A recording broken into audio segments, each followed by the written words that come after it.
मेरी दादी की यारी। एक दोपहर दादी की अलमारी से हिस्से समय मुझे उनके पुराने पर्स के अंदर एक छोटी सी चाबी मिली। सभी ताले टटोल लिए, लेकिन उस चाबी का कोई ताला मुझे नहीं मिला। बात आई गई हो गई। फिर एक दिन जब मैंने दादी का पुराना बक्सा खोलकर देखा, तो उसमें एक छोटी सी कलात्मक मंजूषा मुझे दिखाई दी। उस पर लगा छोटा सा ताला मुझे उस छोटी चाबी की याद दिला गया। लगा कर देखा तो ताला खुल गया। मंजूषा के भीतर मुझे एक पुरानी पीले पर्दे पन्नों वाली छोटी सी डायरी मिली। ताले का रहस्य जानने के लिए मैंने दादाजी को बिना बताए उसे छिपकर अपने साथ ले आई। रात को दादाजी के सोने के बाद मैंने वह डायरी निकालकर पढ़ना शुरू किया। पन्ना दर पन्ना दादी खुलती जा रही थी। डायरी में जगह जगह किसी धर्म का जिक्र था। डायरी में लिखी बातों के अनुसार मैंने सहज अनुमान लगाया कि धर्म दादी की प्रेम कहानी का नायक नहीं था, वह उनका यार था। जब भी वो परेशान होती तो सिर्फ धर्म से बातें करती थी। मुझे याद आया कि दादी अक्सर छत पर जाकर फोन पर किसी से बात किया करती थी। दादाजी के आते ही तुरंत नीचे दौड़कर आती थी। जब वो वापस नीचे आती थी तो एकदम हवा सी हल्की होती थी। मैं अंदाजा लगा रही हूँ कि दादी वो धर्म से ही बातें करती होंगी। दादी की डायरी क्या थी? दुखों का दस्तावेज थी।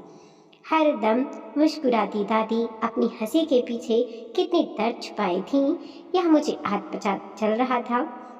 पता नहीं क्यों दादाजी एक खलनायक की छवि में ढलते जा रहे हैं। दादी और दादाजी का विवाह उनके समय के चलन के अनुसार घर के बड़े का तय किया हुआ रिश्ता था। धर्म उन दोनों के उनके बचपन का यार था। हालांकि दुनिया जहान की बातें शिकायतें दादी दादाजी से ही करती थी, लेकिन दादाजी का जिक्र या उनके प्रति उपजी नाराजगी को जताने के लिए भी तो कोई अतरंग साथी होना चाहिए ना।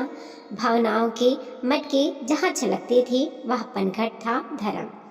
यह बात दादाजी भी जानते थे, लेकिन वह कभी भी स्त्री पुरुष के याराने के सार्थक नहीं थे।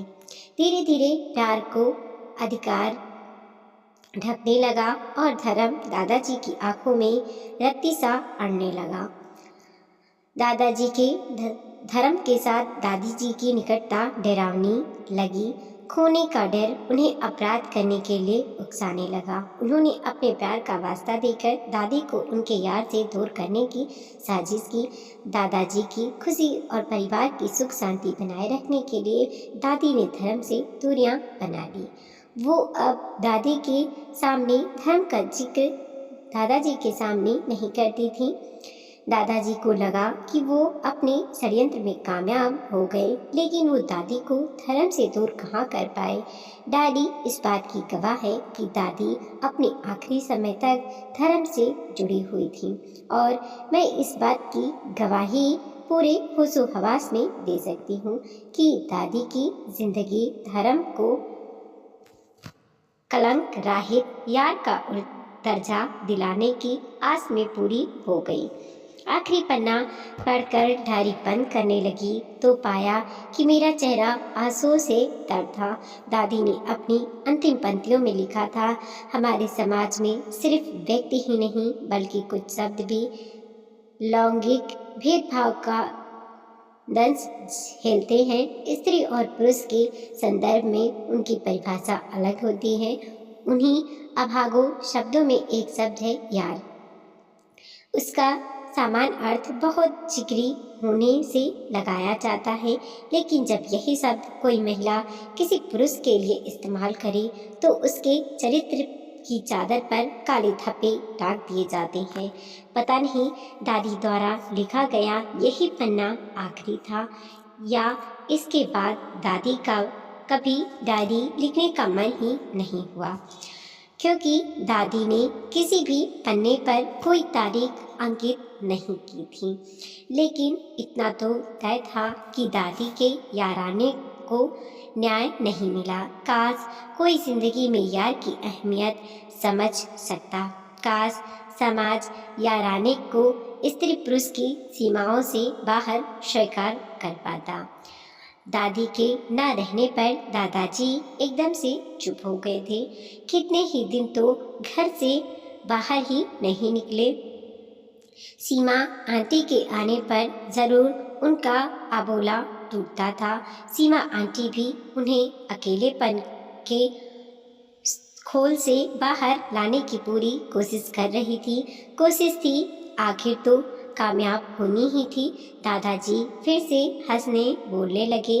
रोज शाम सीमा आंटी का इंतजार करने लगे।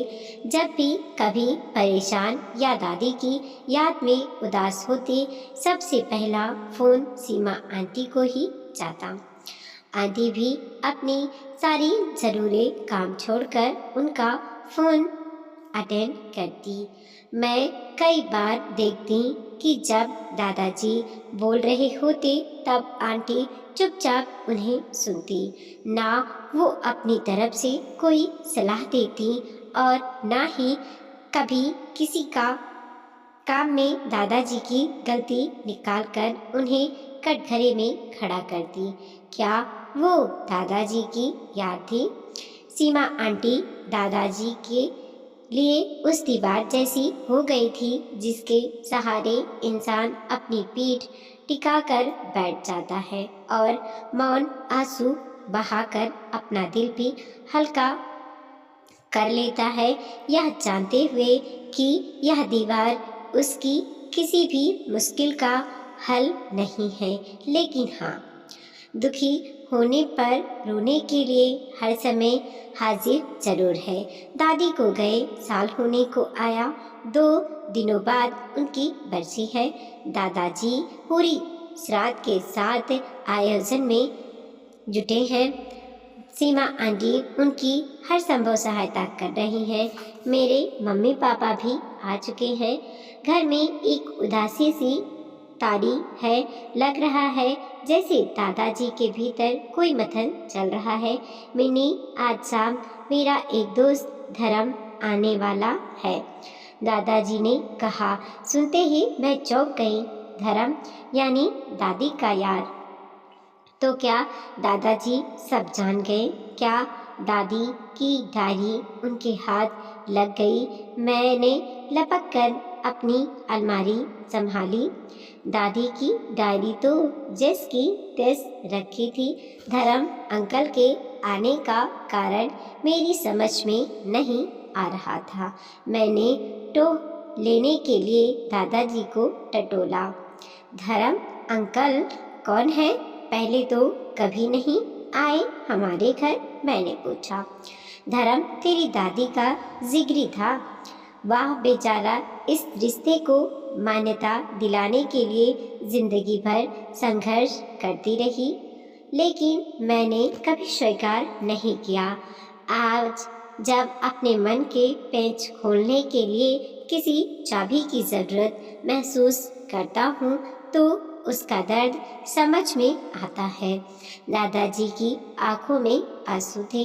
दादी की बरसी पर धर्म अंकल आए। पता नहीं दादाजी ने उनसे क्या कहा कि दोनों देर तक एक दूसरे से लिपटे रोते रहे। सीमा आंटी भी उनके पास ही खड़ी थी।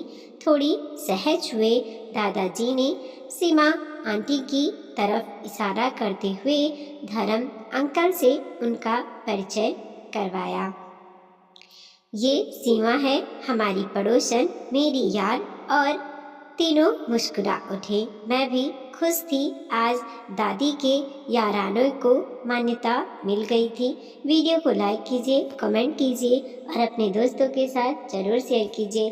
चैनल पर नए हैं प्लीज़ सब्सक्राइब कीजिए और देखते रहिए मोटिवेशनल स्टोरी। मिलते हैं और नई कहानी के साथ।